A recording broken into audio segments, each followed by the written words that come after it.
The woodcutter sat with open hands. The fire had gone cold. The family was asleep.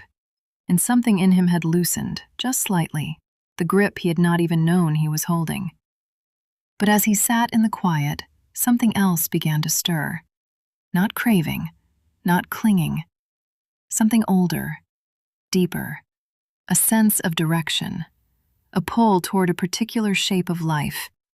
A momentum, as though the sum of everything he had ever wanted, everything he had ever held on to, was slowly, quietly, becoming his world.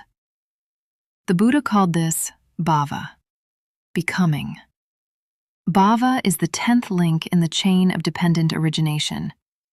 It arises from upadana, from clinging, and it is one of the most subtle and important links in the entire chain.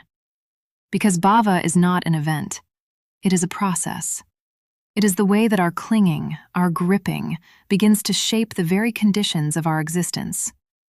The word bhava in Pali means being, or existence, or becoming. It points to something precise, that what we repeatedly cling to, what we repeatedly reach for, what we repeatedly identify with, gradually becomes the world we inhabit. Not just our mood, not just our habits, our world.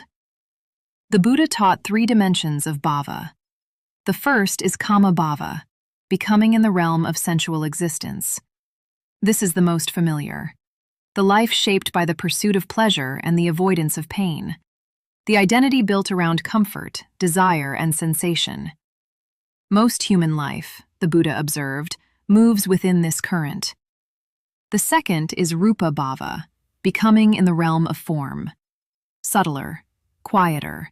The existence shaped by concentration, by refinement, by the meditative absorptions.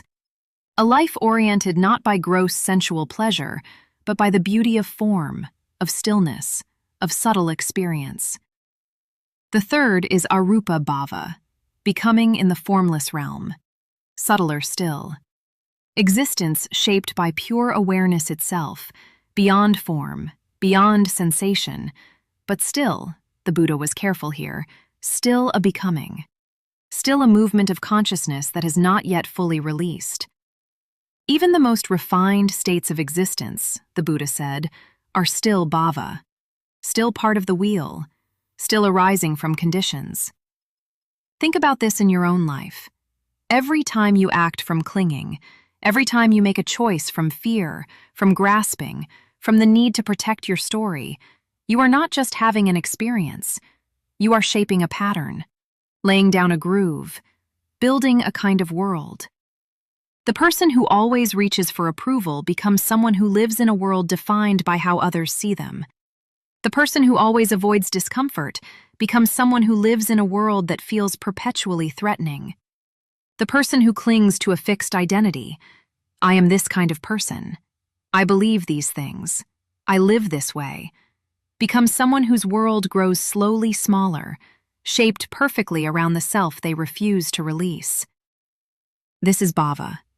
Not punishment, not fate, simply the natural result of accumulated clinging, the shape the river carves when it runs the same course again and again.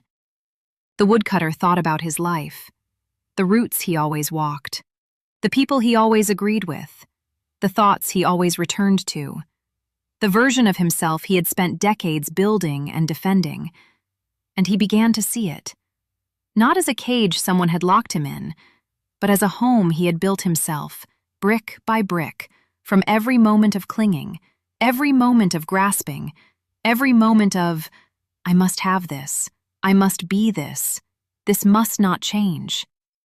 He had become his habits had become his world, and somewhere, beneath all of it, was something he had never quite looked at directly, something that kept the whole construction standing, the belief that there was a him to protect. The Buddha was not teaching despair here. He was teaching a precise and liberating truth. If bhava arises from clinging, and clinging arises from craving, and craving arises from unobserved feeling, then the chain can be interrupted. Not by force, not by self-punishment, but by seeing. When clinging is seen clearly, Bhava loses its fuel. The grooves stop deepening, the patterns begin to soften, and the world, slowly, quietly, begins to open. The woodcutter did not become a different person that night, but something shifted in the quality of his attention. He began to watch, not just the forest, but the one who walked through it, the one who was always quietly becoming.